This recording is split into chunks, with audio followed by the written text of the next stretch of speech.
রাজধানী সহ সারা দেশেই জমে উঠেছে ঈদ কেনাকাটা। নতুন ডিজাইন ও ঈদ কালেকশনেই বেশি ঝুঁকছেন ক্রেতারা।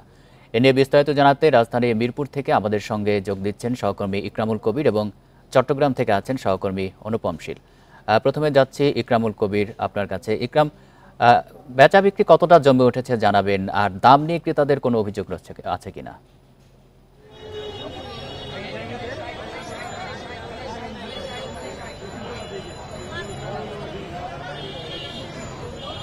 ঈদের আগে কিন্তু আজকে শেষ শুক্রবার, তো বেচা কেনা আসলে অনেক বেশি জমে উঠেছে। কারণ আজকে কিন্তু যেহেতু ছুটির দিন ছিল, ইফতারের পরে কিন্তু আসলে অনেকে বের হয়ে এসেছেন যে কেনাকাটা। কারণ এই ঈদে কিন্তু নতুন একটা আনন্দের মাত্রা যোগ করে ঈদের কেনাকাটা।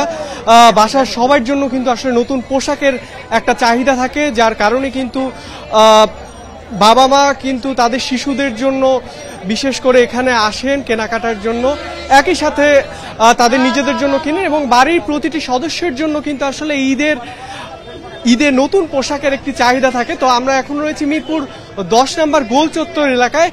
এখানে একই সাথে যেমন ফুটপাত রয়েছে এবং একই সাথে বিভিন্ন নামি দামি যে ব্র্যান্ড সেগুলো শোরুমগুলো কিন্তু আসলে এখানে রয়েছে, যার ফলে এখানে ব্যাপক ভিড় থাকে এবং নিম্নবিত্ত থেকে শুরু করে একদম উচ্চবিত্ত প্রত্যেক শ্রেণীর মানুষের চাহিদাই কিন্তু এই মার্কেটটিতে রয়েছে। তো আমরা আসলে তেমনটাই দেখছি যে একদম খুব স্বল্প মূল্য থেকে শুরু করে একদম সর্বোচ্চ মূল্য পর্যন্ত কিন্তু বিভিন্ন রকমের পোশাকই কিন্তু এখানে রয়েছে। তো এই মার্কেটে আসলে সন্ধ্যার থেকে বেচা কেনাটা বেশি বাড়ে এবং মধ্যরাত কিন্তু ছাড়িয়ে যায় এই ঈদের সময়। তো আমরা সেটাই দেখছি আসলে এখানে সব শ্রেণী পেশার মানুষের ব্যাপক ভিড় রয়েছে, আমরা সেটি লক্ষ্য করছি। এবং ছোট্ট শিশু থেকে শুরু করে বয়োবৃদ্ধ সবার জন্য কিন্তু এখানে পোশাক রয়েছে। এখানে পোশাকের পাশাপাশি কিন্তু জুতা এবং অন্যান্য যে সকল ব্যবহার্য জিনিসপত্র সেগুলোও কিন্তু এই মার্কেটে মিলছে।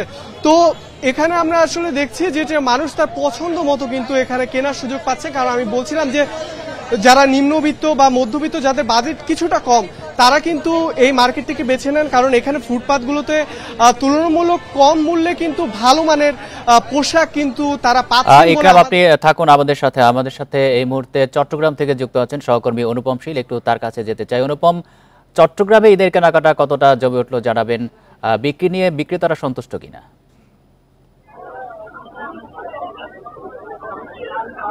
অনেকটা আমরা ঢাকায় যেমনটা শুনছিলাম যে একেবারে শেষ মুহূর্তের কেনাকাটা চলছে, চট্টগ্রামও ঠিক একই রকম। আজকে শুক্রবার ছুটির দিন, ইফতারের পর কিন্তু আস্তে আস্তে মানুষ ইতিমধ্যে বিভিন্ন বিপণী বিতানে ভিড় করতে শুরু করেছে।